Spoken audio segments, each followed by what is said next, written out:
Oh, hello, everyone. There we go. Here we go. Nice to see everybody.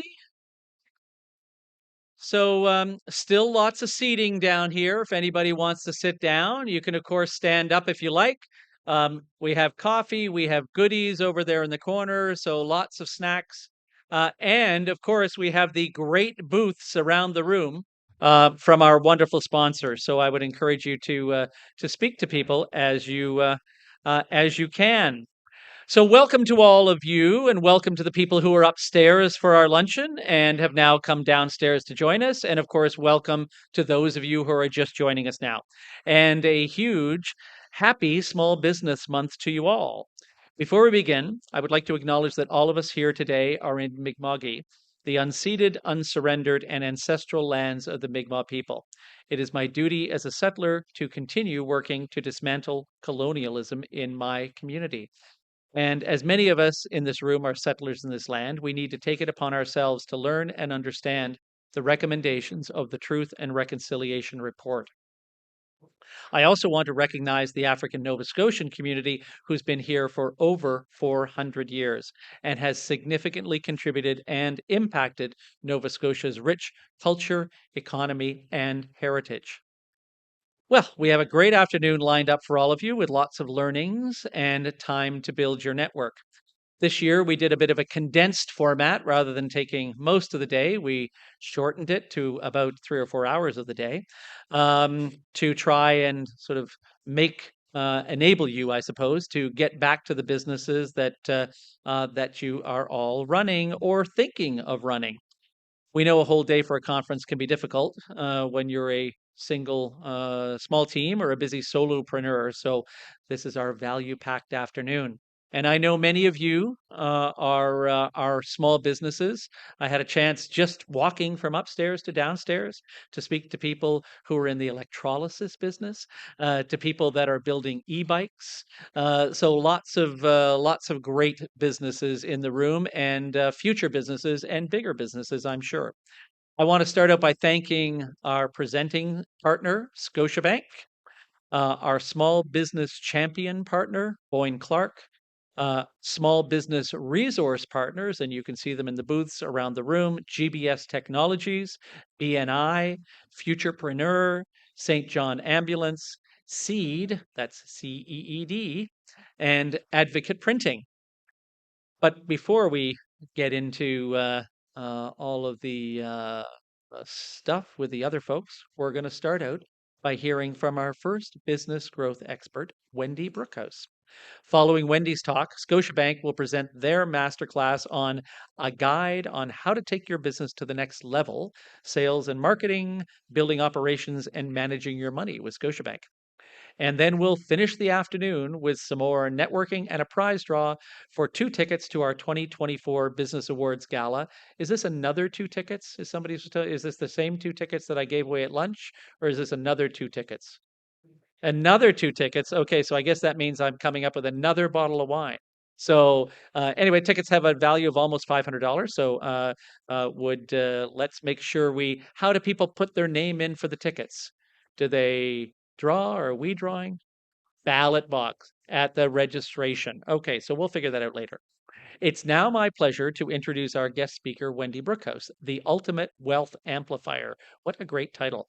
As the founder of Black Star Wealth, Wendy Brookhouse has cultivated a reputation as a leading financial planning expert serving clients virtually nationwide. Her commitment is clear to empower entrepreneurs to maximize and amplify their assets. Wendy's approach, which intertwines innovative proprietary methodologies with the principles of behavioral finance, consistently delivers remarkable results for her clientele. At the heart of her services are the acclaimed Business Value Amplifier and Total Wealth Blueprint, specially tailored for entrepreneurs eager to elevate every facet of their financial wealth. Wendy's credentials are extensive. She is a certified financial planner, which is hard to do, a certified value builder, and the esteemed host of the Real Bottom Line podcast. Her insights and expertise are often sought after, earning her interviews with top national publications, including the Globe and Mail. Her session today is called Prison Break: Escaping the Business Prison You Built. It's an interesting title. Please join me in welcoming Wendy. Wendy.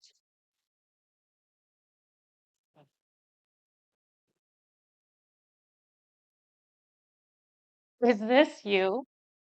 Are you the business owner, built a business from scratch, and now find yourself in business jail?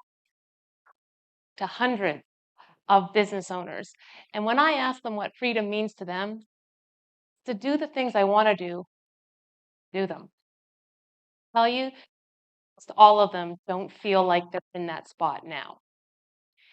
And I can relate. I have built a business for the last 18 years, Black Star Wealth, and brick by brick, I have built my own business prison. I started out with lots and lots of energy, so much passion for helping to change people's lives. And then the building of the business stuff started happening. Can you hear me now? As I built the business from scratch, I came in as an independent. I'm just building anticipation. Are you hanging on every word I have? All right, here we go. Building a business from scratch as a financial advisor who was independent from the get go meant, just like you guys, I was doing it all. I was finding my clients, I was servicing my clients, I was doing all the paperwork.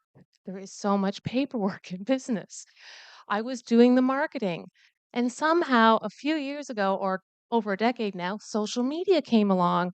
And all of a sudden, now I'm building profiles, doing blog posts, doing vlogs, doing all the things because I'm the only one that can do it the right way. So the next thing you know, I'm in a prison that I built myself. And so it became, I became a prisoner in that business. I was doing all the tasks. I was doing everything. And if I wasn't actually doing it, I was approving it. So really, I was still touching everything. I was the guard because again, I can't let anyone else do it. I have to do all the work. I have to be the one to bless everything to make sure it has the right tone. We didn't miss anything, all that stuff. And then I was the warden. And as the warden, that meant I was always thinking about my business. On Saturday morning, you wake up and you go, oh, I forgot to answer that email. I got to take care of that. Oh, I'm out and about. I got to do that. I'm on vacation, but I should just check my email because there might be something that needs my attention. I was a prisoner. And what that meant and how that felt was I was, it's a very mental health taxing thing because you go into overwhelm, you go into anxiety. All of a sudden, these great prospects you have, you may not even follow up with because guess what? It means more work. And it never ends. The task list is long, it doesn't stop. And so we need to break out of that prison because it's going to be very impactful on our business. And so to craft your business break, first off, we kind of got to know where we're going. We can't just get outside the walls of the prison and go, okay, this is beautiful. Now what? So, if you will indulge me, if I could get everyone to kind of close their eyes for a second, and I want you to visualize it's your perfect day. You wake up, the sun is shining, it's gorgeous. You have a smile on your face. You are relaxed and refreshed and ready to hit the day. Maybe you go to the gym, or maybe you grab your journal and a cup of coffee and head out to the deck and you write. Next up, it's time to go to your office or your workplace. And oh man, maybe it's in your house, maybe it's down the street, but it's perfect for you. It's organized. Maybe you have a team and the team is there working efficiently and effectively, getting all the things done. Next up, you log on to your banking. Maybe it's with Scotiabank. And you log in and you look at it, and there's the balances are exactly what you want them to be. They're as high as you want them to be. Next up, you get glance down and there's a task list. There's only 3 things on that task list. And guess what? They're the things you love to do the most. What are the 3 things on your task list that give you energy, purpose? You feel great. At the end of the day, you have finished all those tasks and you feel great and very fulfilled. Now, you might be a bit tired because even if you're doing your purpose, it can be tiring. But you go home. You have the exact meal you want. Maybe you hang out with your family. Maybe you hang out with your friends and you do something fun. That is your perfect day. Now, open your eyes. And if you could, anybody who says that their life right now matches that, could you put up your hand? Oh, we got a maybe. Okay, excellent. How about a 3 out of 5 that you're matching? Nice. And how many would say they're at 1 out of 5 or 0 out of 5 on matching their day? That's why it's so important that we take care of this.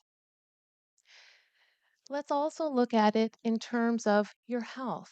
Is your business constructed and the way it runs right now supporting your health, your mental health, your physical health? Do you get enough workouts in because you have time to do so and you want to? Are you eating healthy or the things that you want to eat in a good way because you have time to cook the good meals? Is that all happening now with the way your current business is constructed? Are all your relationships exactly what you want them to be with your family? You get the time you want with your family, trips, experiences, etc. Are you happy with those? And here's the fun one, of course, I like to play with is the wealth. And is your business producing the kind of cash flow that supports the lifestyle you want? And that is about having a business that serves you as opposed to the other way around. I think about when I started my business, I tell people this all the time. I built my business and my life was around the outside so that I fit my life around my business instead of having my life in the core and then my business served that. And so I think that's what it comes very, very important to do. And one of the first steps you're going to want to take to get there is get in touch with those 3 things on that task list, right? Because if you know what you are super good at, what you're the genius at, what gives you energy every day, you can start to thinking about how can I get and shed the rest of that stuff, whether that's through employees, independent contractors, or something like that. It allows you to really, really start thinking about what you want to spend your time on because time is your competitive advantage. And for a lot of us who had maybe quote unquote a career, or sometimes I call it a real job, before we got into entrepreneurship, we were in an industrial economy. And unless you were in sales, you were rewarded for your time and effort. And now we've moved into a spot where we are rewarded for results. And that's a shift that's sometimes super hard to make because even though I know that at the intellectual level, I still think I need to be at the office from 9 to 5 with all the people that are there. So it's that shift of trying to understand that I'm taking on some risk. I've changed how I'm going to be rewarded, and I need to look at time differently in order to be able to make that switch and that shift. I want to tell you a story about someone who shows that this is possible. And this is my friend Angela. Angela started her career as a dentist in Calgary, believe it or not. And she had an injury and was unable to be a dentist any longer. So she ended up working in a bunch of different businesses that she built from the ground up. At one point, she had 3 businesses and was working over 100 hours a week. So she was in that, business jail. And it's so hard to see your way out. But what she did was did that she looked at everything she did and figured out those 3 tasks, those 3 areas where she wanted to play, where her zone of genius was. And when you look at zone of genius, the hardest part for us as geniuses is to realize that that piece is actually a genius piece because it comes to you so easy. You're like, this is so easy to do. Everyone must be able to do this. And it's hard to necessarily make that connection to be- it's you. The way you do it is so different. The way you provide that service is genius. And no, the average person cannot do it that way. But that is where you want to focus your time. And so Angela was able to strip, she calls it, she burns things away. She loves to burn things. So she actually calls herself an arsonist in terms of her activities. And she has become almost the reverse warden. Like she has the she's the guard against getting into prison now. She doesn't let herself in there at all. And so she has these focuses and she's crafted a business. She works 12 hours a week. That's it. And she increased her revenue by 89%. I know. I'm like, I want to be Angela. And I love that she has this image and that she has done it. And to boot, she's living in Nicaragua now, servicing all her business. So she chose the life that she wanted, figured out that vision, boiled it down so that she could actually get there. So now her physical health is way, way improved because uh, she gets up every morning and goes surfing. She does her yoga and then, the couple hours of work she's going to do that day. But she has time for all that. She has carved that out. She has time for her relationships and she's pretty happy with her bank account. So by having that, shedding those things that weren't serving her anymore, she was able to get there and build it out. And so I do know that it is completely possible with Angela. When it comes to this type of thing, what are your first comments or thoughts that come to your mind? Do you think it's possible? What do you think is your biggest guard or warden right now that's keeping you in prison?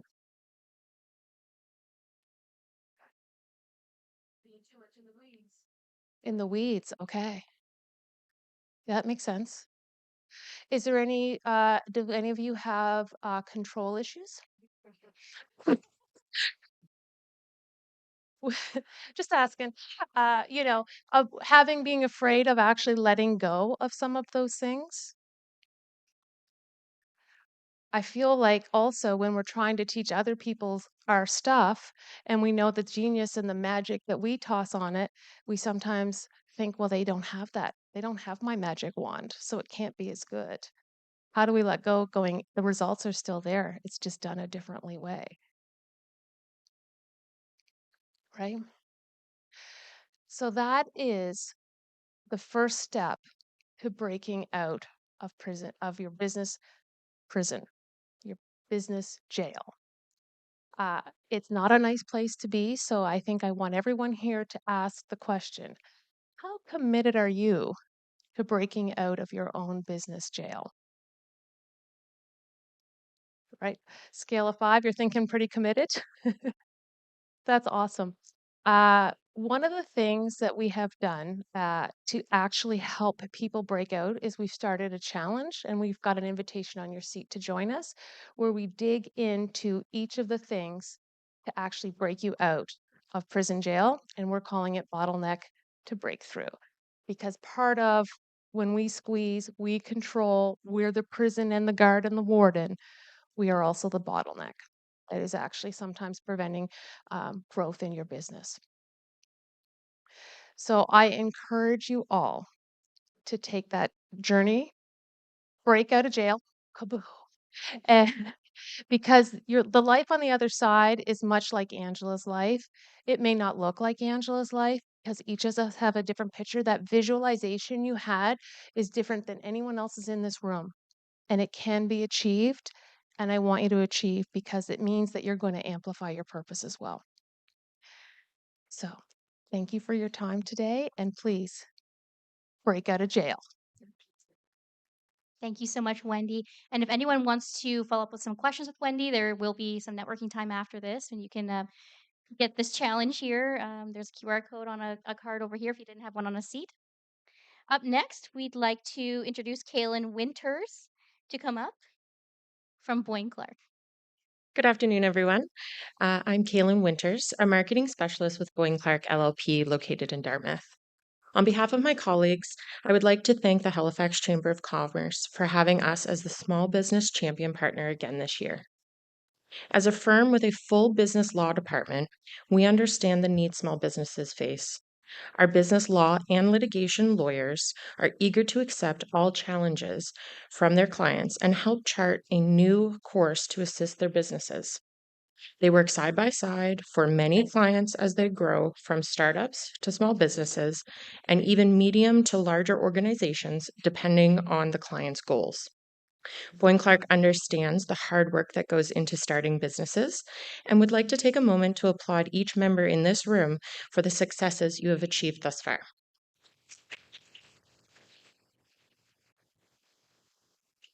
At this time, I would like to introduce Susan Bishop, Regional Director of Small Business with Scotiabank. Susan has been growing her career with Scotiabank for more than 20 years, shaping her into the leader she is today. Please welcome Susan Bishop to the stage.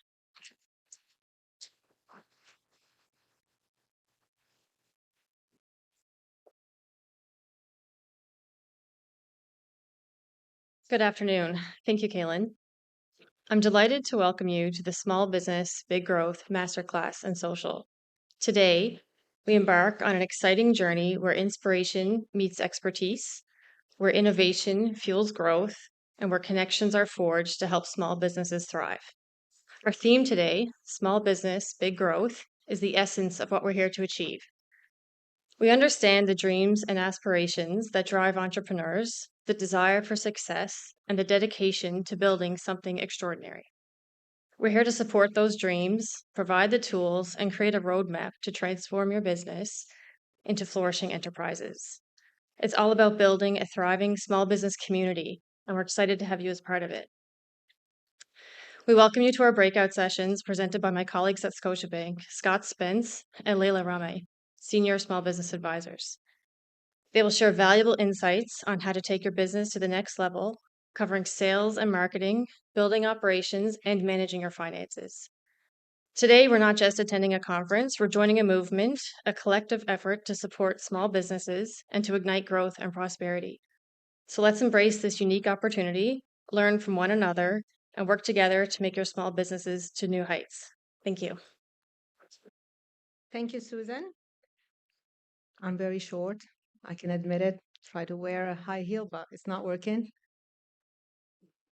So, welcome everyone. I am very honored to be representing Scotiabank today in this master class. It's not really a class. I'm not going to teach or preach.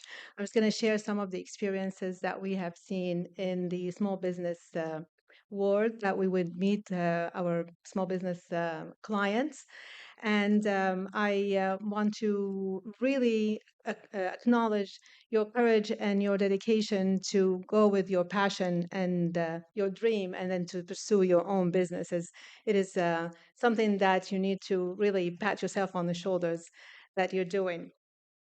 So today, me and my teammate Scott will be taking shares in the slides that are coming up. So I'm going to be starting with you. And what we're going to be talking first is I'm just going to be talking about sales and marketing and what that means to business people from a banking perspective. So we know that being a business owner, that means a lot. Like you're facing challenges and you're looking for opportunities. And it's just like as if you are taking a ride on a wave and you're surfing and you're trying to keep up that balance. So you need some partners with you. You can do it on with your team. You have your own staff, you have your people, and you have your advisors, you have your maybe your lawyer, your accountant, and you have your banker, and then you are making money at the end of the day. So you need to put your money somewhere. That's where we as Scotiabank will be there for you. So let's look at those slides. Every time I turn my face to make sure that I have the slide, I feel like you cannot hear me. Those slides, just to let you know, will be available for you. We have a booklet at the back if you want to have the booklet. But if there's not many there, maybe for all of you, I'm very pleased to see that many people joined today. At the end, we will have our email address. You can reach out to us, and then we can send you a soft copy of the presentation. So when we talk about sales and marketing, per business owner, you started the business to make money. So you want also to be out in your industry, having an audience, having your clients, and you want to make money. So you want to market and you want to make sales. So what are the things that you might want to look at or consider when you're doing that? And I'm assuming that most of you have been in business for quite some time now. um, Maybe you are a startup, you just been there for like a few months, a year, 2 years, and you're starting to find your way and how you're going to be marketing your business, how are you going to be attracting your clients, what type of clients you're looking for, what is your target market, how do you define that, what is profitable for you. So that is very essential when you start because you just want to make something that meaningful for you, but also you want to make profit. That's the reason why we started the business in the first place. Of course, there's a passion, but it's not a hobby. It is, to make to earn your living. So from that perspective, when we look at the customers, same thing. What we have our customers, and we're trying to help our customers to um, be more profitable and to have to hold them by the hand from a banking perspective, of course, to grow their business. So you might want to be looking at what type of customers are making the most profit and to analyze that, and then how you want to be now on a stage where you want to grow the business, how to choose and select the within the industry where to go and where to target your audience. So you want to look at your marketing strategies. You might at some point want to look at the business model and is it working for you. So if you have started like as a solopreneur, starting from like an idea, you might be selling a service, you might be selling a product. No matter what it is, you have a certain business model, and you might want to look at how am I going to continue with this? Is this working for me? And if I want to review that business model to make more profit and at the same time also fulfilling my purpose, because that's at the end of the day, you want to be happy. And I'm just like going to refer to what Wendy said. You don't want to be feeling that you are in jail. I like that metaphor because it is really at some point that we feel that we are trapped in our own making. So we want to keep enjoying what we're doing. So once you look at your business model and you might want to see if there's any need for any change, um, and you're planning for growth, you want to look at the plan and then say, am I having my sales targets like reachable, like attainable? Am I very, very optimistic? Am I like being reasonable in my choice? What is the budget that I have? Do I have that money? Do I need financing? Do I need help into making my planning for my marketing and my sales plan doable? So you want to look at your all of the options. You want to also make your reputation, your branding. This all costs money and costs also time and effort. So you want to make sure that you have all the resources that you will need, not only financial resources only, but also all the human resources. Maybe you want to look into outsourcing when you're looking at marketing. So maybe you're doing it in-house and now you are at the stage that you want to expand and you want to reach out maybe new geographic areas or you want a new markets. I know people when COVID hit, they had to change their business model. They were doing everything in person and then they were not able. They're totally different industry, totally different market. They went online, they explored new horizon, and that was really working for them. Some of them, even after COVID was over and people were going back into meeting in person, they found that this business model worked better for them and they have allocated their resources towards working more in the on the digital market and online and, or a combination of both. So you want to just choose what is the right techniques or tactics for you that working for you that you keep in your mission and your vision and you're doing what you are aiming to do and to achieve results, but at the same time you're making profit. And that's what's the most important thing at the end of the day. We want to put food on the table and we want to grow and we want to also build a reputation of delivering quality of what we do. So now, as we have the sales and marketing already in place and we have the plan and we want to implement, we want to do to build the operation. Um, I want you just to think about how are you going to do that? How are you going to implement those? And what type of operation you are considering or you're looking at? Um, you'll be looking at definitely how to make your sales. And as I said, you want also to be very aware that you're not compromising the quality of whatever you're delivering, whether it's a product or a service, that you are not compromising the quality while you're aiming into making more sales and to grow the maybe your manufacturing or production or whatever it is, so that you want to be aware of that. And then that you can have also the business when you grow in it is to be scalable. So there are two types of operation that I could think of, and I would be also very welcoming any questions or any input from you because I am speaking from the side of the banking advisor, but you are the business owners. You are the one who are seeing the challenges. You are the ones who are maneuvering your way into making your existence in the market and your industry, and also to grow that business within your competitors. So, two of the things that I would think of are operation that are first operation that are necessary for revenue. Those are the things that you want to do that would generate money, that you are obvious that it's going to generate money. But there are something when, and I see it a lot when people come to ask for funding or refinance or financing, and they want a loan or a line of credit, operating line of credit, or a loan for certain equipment or for a certain facility. They sometimes might omit the expenses that they have that's keeping the business humming, as we say, like just like to keep the business running, whether those are like utilities, rental, the renting the space, some bills, maintenance, stuff like that, that you want to keep in mind when those are also part of the expenses for your operation. So at the bottom of the or at the end of the day, you want to look at how much it's costing you for human resources, for your people, to hire people, for your staffing. If you want to grow, you're now a solopreneur and you're doing your business on your own, and now the business is growing and you need people. You want to hire people. You have expenses for those.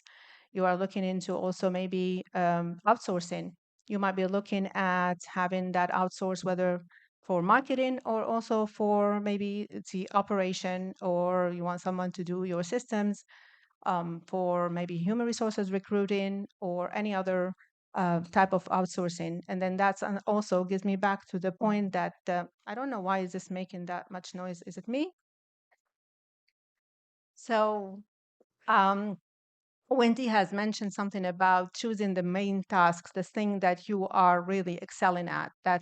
That's what makes you unique. That what makes your business the business that is growing and blooming because of you. So you might not delegate or to outsource other things that somebody else can do for you, so that you focus your effort and your time and your energy in the things that you love. And then you want to look, of course, about equipment and facilities, and that's where we as a bank will be able to help you if you need any financing or any support on that matter. At this point, I will be handing over to my teammate Scott, and he will be taking over to talk more about the financials, the administration, more about the quality management, supply chain, and the digital marketing. So, Scott, here to you, and thank you for being here today. It was a pleasure talking to you, and I'll come back for questions after. All right. Hello, everyone. Nice to see so many faces here today. We'll keep the momentum going with our presentation here. So, as Layla began here, as you're planning to grow your business, there's several different items to be mindful of. So this slide will put some emphasis on financial controls and technology. So financial controls and operations planning are something that we'll chat about throughout the rest of my presentation here, but they're a crucial part to any growing business. So when looking to expand your business, you need to take a deep dive into your current operations, looking at who is managing your finances within your own company and how they are being managed. Develop a clear understanding of the inflows and outflows of your company and be prepared to make relevant changes. So technology can have a phenomenal impact on your business when used correctly. So a trend many of us are seeing recently is the implementation of AI into different businesses. So it's changing the way a lot of businesses operate. So we've seen some instances where it can automate some tedious tasks that would normally take someone hours to complete. There's other instances where we see AI used to analyze different data to help businesses determine a price point where they sell their product or service most successfully. Technology, of course, helps with the way we all bank. Show of hands, who uses online banking for their business currently? Hope it's everyone raising their hands. So further to that, all of you have introduced technology into your own business. And so how many of you visit a bank, let's say once a week or more, to do banking transactions? Good. Okay, I like that answer. So we're all utilizing technology very well. So spending time in the bank to do transactions is taking you away from your business. So anything that you can do online or from remote is fantastic and allows you to spend more time on your business. Depending on the size of your business, you may need to close shop to come into the bank in the middle of the day to take care of some transactions. So the banking solutions available, your needs can be completed online, or you can contact an advisor like myself or Layla or your chosen banker to assist you from remote. So in addition to adding efficiencies, we can't overlook keeping your money safe and the role that technology has to play in that. So fraud is something likely everyone in this room has been affected by in one way or another. It can happen to your business in the blink of an eye. So it's crucial to have controls and procedures in place to prevent your company from becoming the next victim. And in most cases, your bank can help find some preventative methods. So how many of you in this room are writing checks on a regular basis for the business? Okay, we've got a couple. Are any of you mailing those checks? Excellent. So there's a better way, and there's some issues with that.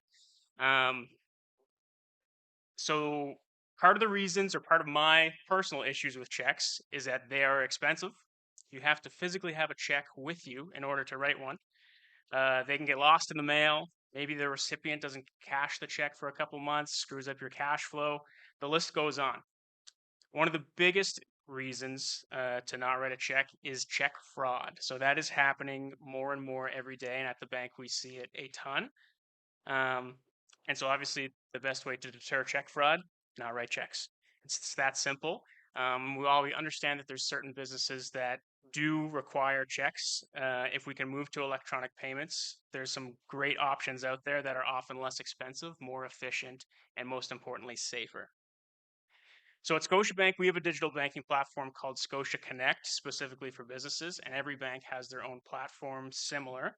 In addition to the payment functionality and efficiencies that it can add to your business, one of the nicest components of it is the enhanced security. So it uses a secured login consisting of a username and password, complete with a digital token. So the token provides a unique 6-digit number each time you log in. Token is an app that's accessed through your cell phone, which of course carries your own different features of security, whether it be the face recognition or the number code. You have the ability to set up alerts, access reporting, and have controls in place for employees that you wish to have banking access. So it's a phenomenal option that, again, every bank uses. It can allow you to do so much more. So human resources and administration, this is everyone's favorite topic, I'm sure, in terms of business. So it's important to have a strong infrastructure in place. Depending on how much time you have on your plate and the team around you, this could be something that you handle in-house or that you look to outsource. There are a number of different HR consulting firms for hire that you can find from a simple Google search. But some that are commonly overlooked would include ADP. So ADP is primarily looked at as a payroll company, but they also provide HR services as part of their book. And another great option is CFIB, so the Canadian Federation of Independent Business. They're a partner of ours. They have on-call advisors for their members to provide support for different challenges you face and can provide relevant relevant advice for different unique HR situations. Going back to spending time on the most valuable parts of your business, look to automate and delegate tasks wherever you can, something that Wendy certainly spoke of, letting go and taking a step away to focus on the different parts of your life. So you can use accounting software, which automates some of your accounting needs, often has built-in invoicing and reconciliation tools associated with it. You could hire an admin assistant or use a manager within your own business to take care of some of those reporting needs, bank deposits, and some of those smaller tasks that, again, force you to step away.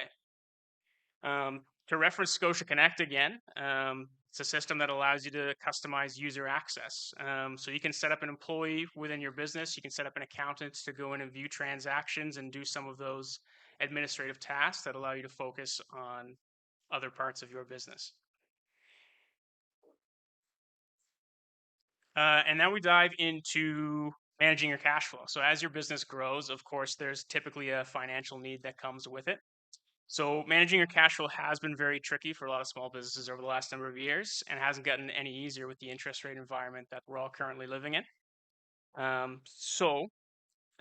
Before looking at some financing options, you can take a look into your current business processes. Check to see where you're spending your money. Are you overspending in some areas? Maybe the way you collect your payments can make a difference. So diving back into checks for a moment, just like you shouldn't be writing checks, you shouldn't be receiving them either. We've all had Canada Post lose a package or mail that we're waiting on. Banks sometimes put holds on checks, and then if that check bounces, that causes a whole other world of problems in terms of your company cash flow. So receiving checks can have just as many problems as writing them. So offering a different option and collecting your payments can allow you to collect payments faster and more efficiently. So for example, Interac e-transfer is one that is fantastic. Same thing with EFT or direct deposit. In some instances, maybe you can accept credit card. So with the different payment processing companies that are available today, you can accept credit cards from remote. You don't have to have the client present to accept that payment. So you can take them over the phone, hook up with your website, multiple different options. So again, at Scotiabank, we partner with Chase, which has some great benefits in its own as well. But again, every other bank does have their preferred partner for payment processing. There's some great discounts and benefits available if you use the package deal, to put it that way. So once you've exhausted your options for collecting receivables and finding savings in some other areas, it's time to look at some financing options. So I understand many of us are debt adverse, and some of us may have the old-fashioned mindset that if you don't have the money to pay for something today, don't buy it. While too much of debt, like anything, is a bad thing, taking on debt in your business should not be looked at as a negative. So I need to give the disclaimer that, of course, I'm not a certified accountant by any means, but there are certain instances when borrowing under your business can have certain tax write-offs and income deductions, which just brings back the importance of building a good team of professionals around you, whether it be accountants, lawyers, bankers, etc. So some of the different financing options that small businesses are eligible for.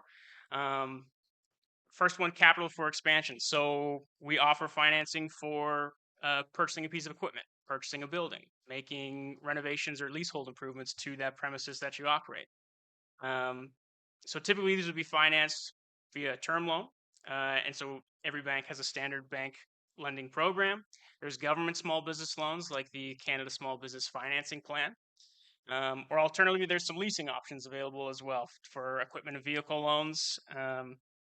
Angel investing is not necessarily one that we have any dealings with. It's a little outside of our scope, but certainly an option for some of you. A working capital loan would be typically what we ask for a line of credit. So you can utilize a line of credit to bridge the gap between covering salaries for a month, covering your rent, purchasing inventory. And again, the Canada Small Business Financing Plan has recently rolled out a program that includes a line of credit as well, which is a fantastic opportunity. Grants, tax credits, and wage subsidies are something that we should all be looking for as well. And again, beating a dead horse here, but stressing the importance of dealing with the right people and surrounding yourself with the appropriate professionals. So having a good accountant can find you tax credits and different subsidies that you may never have known that you were eligible for, which is just money in your pocket at the end of the day. And then lastly, circle back to finding money within your business. So how many of you have spoke with a business banking advisor in the last 6 months? Okay, we got one gentleman here. How about the last year? Have any of you met with an advisor in the last 12 months? Okay, perfect. For those of you who didn't raise your hand, you should call them as soon as you can. So like your business, the banks are in a very competitive market. And so we are constantly coming up with different offerings, whether it be a bank account that is less expensive for you, a new interest rate on a savings account, or even just some new solutions for some of those tasks that can free up time for other businesses. It's a crucial thing to be in conversation with your banker because there's all kinds of opportunities that can be available to you, and we can't help you if we don't know what we need to be helping with. So when preparing for your meeting with Layla or myself, where you plan on asking for some type of lending for your business, prepared a couple things to keep in mind. So one question to ask yourself is, have you updated your business plan? So this is crucial to know where you are today and what's needed to take your business to that next step. Another common thing is, are you prepared to elaborate on why you're asking for the financing? So coming into the bank and asking for a line of credit because you think you need one or your accountant told you that you needed to get one, it's not going to cut it for our needs. We need to understand the reasons why you're looking for a line of credit, and then we can provide some solutions from there. And so alternatively, if you're not the individual that deals with the financing on a regular basis, bring the person who is, whether it's a controller or a CFO or your accountant, bring them in on the meeting and we can have a conversation and get to the bottom of it right from the get-go. And then have financial documents readily available. So this is an important one, and you don't need to bring them to your meeting with the bank necessarily. But for example, if you're coming in looking for a loan and you haven't filed your personal taxes since 2020, we are not going to be able to help you with any material lending, and that goes for any of the banks across the board there. So make sure that your financial records are up to date and you have a good understanding of what's going on. In closing, I'll say that owning a business can be exciting and terrifying all at the same time. It takes a very special person to be able to do what you guys do every day. I know that because I grew up in a household where both of my parents were self-employed, and so I got to see the highs and lows and how quickly things can change on a daily basis. It's very motivating to work with passionate small business owners like yourselves every day, and I thank you all for doing what you do, as small business does make this world go round. So with that, I'll thank you very much for listening to me and Layla hopefully not preach to you up here, but to hopefully shed some light on some different situations. And I'll invite Layla back up here. We can open up for some questions if anyone has anything. A quick question. So, if someone's just starting out, um, and you mentioned sort of the Government of Canada loans, other places? I mean, obviously Scotiabank can do a great job, but maybe someone needs to leverage friends and family, or are there other government-supported loans that you're aware of to kind of get somebody started in bootstrapping? Yeah, so it's a great question. So to your point, personal investment, friends and family is one that we commonly see as well. But of course, they're not our official partners, but we work with them a lot. Financial institutions like the BDC, so the Business Development Bank of Canada. So they do a lot with new companies. There's all kinds of grants and different things available as well. They have some special government funded programs depending on what type of industry you are in. So again, yeah, good. It goes back to again to just having an accountant and a banker that can provide you that relevant advice, and they can kind of push you in the right direction, so to speak.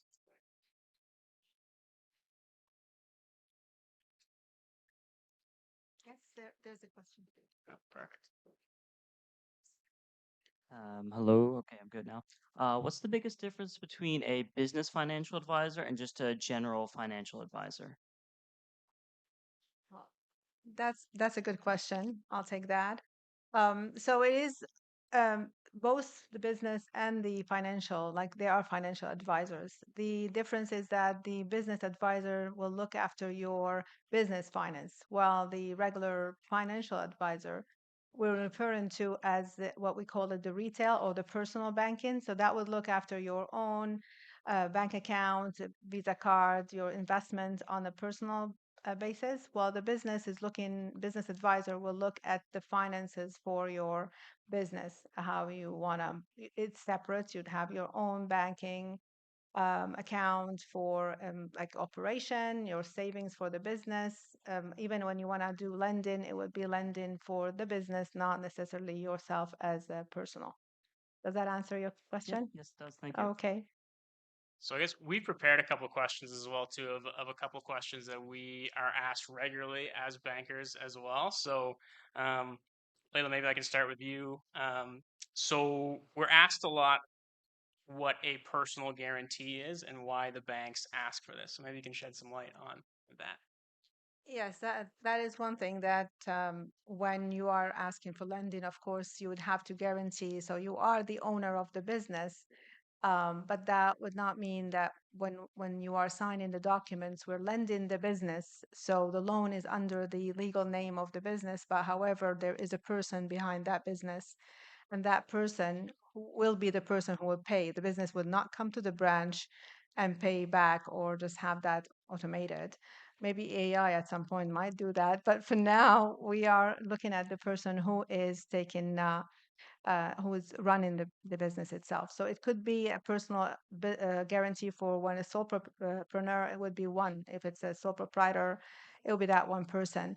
But if it's a company or an incorporated or a partnership, we'd expect that all the people involved will have share of that responsibility to guarantee that they're going to be paying back the debt that they have or whatever the loan that they have or line of credit. I have another question. What do I need to do to open up a business banking account? Do I just drop by and say, hi, I'd like to open a business banking account? Do I need documents? Do I need articles of incorporation or a partnership agreement, or what do I need? Yeah, great question. So yeah, it depends on the type of business that you're operating. So typically, if you're a sole proprietorship, we have the ability to open up the account in just your name. So in that case, we would just need a piece of valid photo ID. Um, and so with that, if you have a doing business as name or a trade name, then we do require confirmation of that registration, which you would register with the government. But otherwise, as long as you'll be operating the business in your own name, which we see a lot of general contractors and even physicians and some of them do, then yeah, you're fine with just a piece of photo ID. Whereas An incorporation, we do ask for the articles of incorporation and the shareholder registry to confirm who the owners of the appropriate company are, and based on that, we aim to meet with whomever the different shareholders are. We have a certain percentage.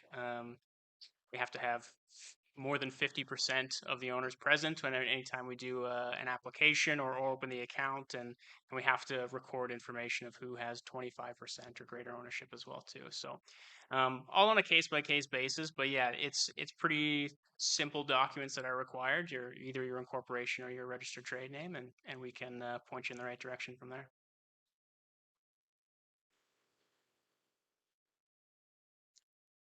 Yeah, got another question in the front row.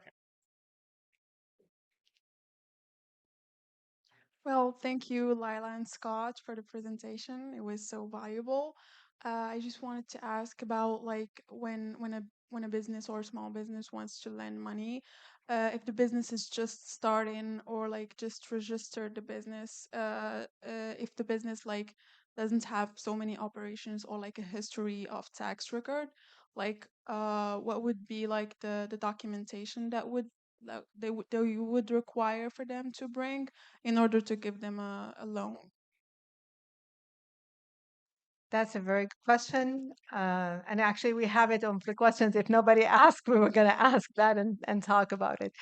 It is really very crucial for someone who's starting a business to have some funds, of course. And then we see it more with people that they are just starting, that they're asking for money more than for people who have been 2 or 3 years, because that's when they make in revenue. They don't maybe need as much. The truth is, it is hard to give money for someone who does not have a history of credit on the business side. But there is always like this a case by case situation. So if you have a really solid business plan, that it looks promising. You have your projection, everything is in place. You have studied all the element that is incorporated in that business plan and foreseeing what they're going to be in the next 2 years. Type of the industry. So it depends if like you're professional or what type of industry you're doing. That we know that this type of industry is booming. Like if you are in the hotel or the entertainment or in the tourism, that is something that is not favorable because it has a lot of ups and downs. There's so uncertainty, but some type of businesses we would consider. There's a lot of technology businesses that are like really quickly making profit, but we basically need to have a really good, solid business plan. The other thing is who is the owner of the business and their credit as personally, if they do have a good credit or not. If they don't have a history of credit, if they're new to the country, or if their credit is not that good, most probably they would not be qualified to get credit.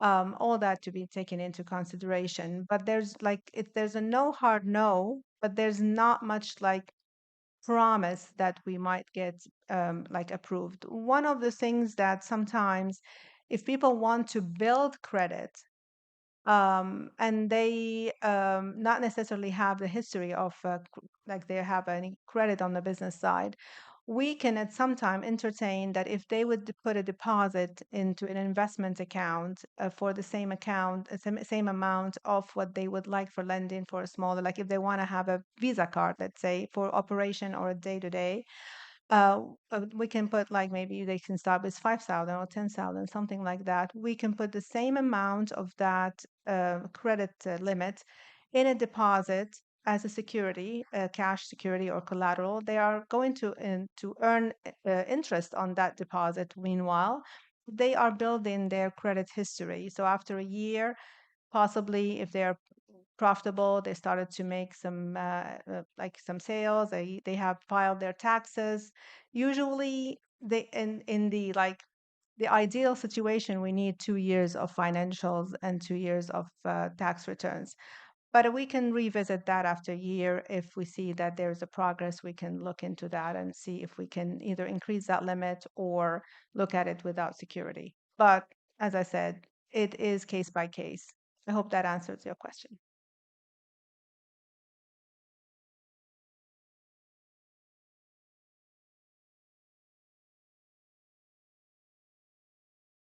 Yes, there is a question there. Lady in green. Yeah, thank you very much. So just to add for the question that you was asked earlier, I just want to know whether there is an eligibility criteria for newcomers to open a company account with yours. And I mean, for example, do you need a specific immigration status to be able to access the facilities that you provide? Thank you. Do you want to answer that? Yeah, sure. Yeah. Yes. So in terms of your banking needs, so bank accounts and all of the solutions that we discussed, you don't require you just require you can have those on a work permit if you wish. You don't need to be a permanent resident or a Canadian citizen to have those, but you do require permanent residency within Scotiabank to borrow any funds on behalf of the business. We do have some offerings on the personal side for credit cards and things like that. But for the business side, you do have to be a permanent resident. But just for the lending, we can still do the bank accounts and all the other services for you.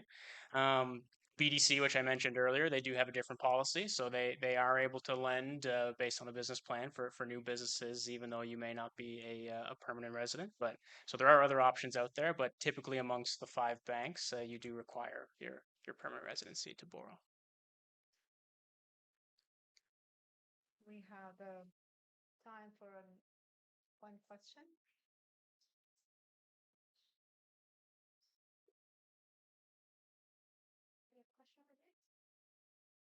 No? All right. That's it. Thank you very much, everyone. More time for.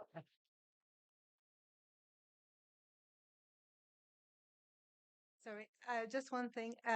As I mentioned, the presentation is on a booth. There are booklets with the same presentation if you'd like to have a copy. If the copies are gone, then you can send us an email. I don't know if we had the email on screen that you can reach out to us, or you can have our cards there. You can reach out to us if you have any questions. Enjoy the rest of your evening.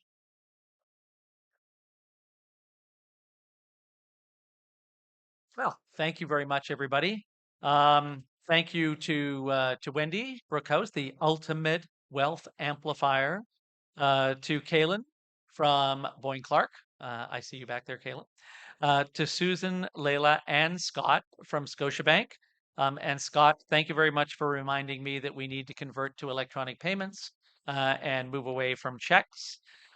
Thank you to our partners, presenting partner Scotiabank, our small business champion partner Boyne Clark, our small business resource partners GBS Technologies, BNI, sort of thinking of television, Futurepreneur, St. John Ambulance, Seed, that's CEED, and I think Seed is right back there. Yeah, right back there. And Advocate Printing, just over here. And I would really encourage you, we're going to do the prize draw in a moment, but we have way too much food left. So I know some of you may have come down after lunch, but it's been an hour. You should have more food. So please take some food or take some food home. We want you to use it up. So please do that. And please visit our partners. There's still lots of opportunity for conversation and meeting some of the folks at the back of the room. And now it's time for our prize draw. Is it time for our prize draw? Oh, it's a little early. Okay, sorry, it's a little early for the prize draw. So shop around and sort of visit with some of the folks, and then we're going to do the prize draw, which will we have a pair of Samsung Galaxy 2 wireless earbuds valued at $190 from GBS Technologies, and we've got 2 tickets to Halifax Business Awards, and a bunch of other things. So I'm going to be back up here. Let's say 5 minutes, just to make sure that people have a chance to put their name or a card in the draw thing, which is still at reception. Is that where it is? Oh, it's coming down. It's still at reception. So if you want to put your name in, put your name in, and we'll draw in about 5 minutes. Okay, thanks everybody.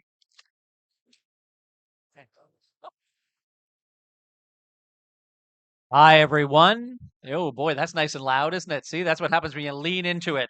Okay, everybody. I'm just going to say one more time who our great sponsors are tonight, or today. Sorry, not tonight, this afternoon. So I want to thank again our presenting sponsor, Scotiabank, our small business champion partner, Boyne Clark, our small business resource partners, GBS Technologies, BNI, Futurepreneur, St. John Ambulance, Seed, and Advocate Printing. And now it's time for the prize draw. First, from GBS Technologies, a pair of Samsung Galaxy 2 wireless earbuds valued at $190. So let's go for that first. And are those the earbuds right there? Wow, look at that. Earbuds right there. Okay. Oh, I think there's one stuck here. Is that?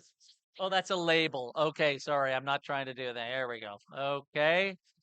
Let's dig around and we've got two and then one. Kenya Akambi. Kenya? Is Kenya here from Scotia Kelp? Now what do we do?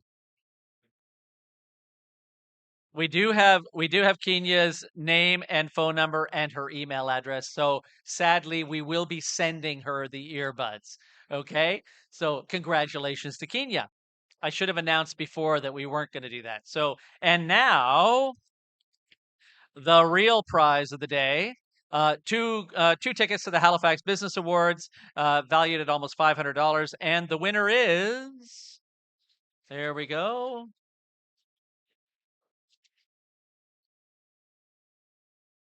The winner is. Oh, these are hard. Okay, Rehan Ahmed. Rehan, there you are. Perfect. Okay, great. From St. Mary's University. Excellent. We will pass it on, and Ashley will take care of you and make sure you get the goodies. Okay, thank you very much. Congratulations. Are you a student at St. Mary's? Oh, that's wonderful. See, look at that. Okay, and a future entrepreneur. Okay, all right.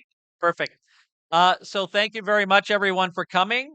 I would encourage you again to network a little bit, speak to some of the folks in the room, and get out and support small business. Lots of opportunity to support small business in the area. This month, every month, I think, as Russell said upstairs, every month is Small Business Month. Small businesses are the backbone of our economy, and they need and deserve our support. I very much hope you can join us at our annual fall dinner on November 8th. We have performances from Neptune Theatre, Symphony Nova Scotia, and some wonderful pieces on display from the Art Gallery of Nova Scotia. And the theme is how important or what vibrancy arts and culture can bring to our great city. So I encourage you to look at that. And that is November 8th. So thank you, everybody, for coming, and have a great night. And that's it. Thanks, everybody. All right. Bye-bye.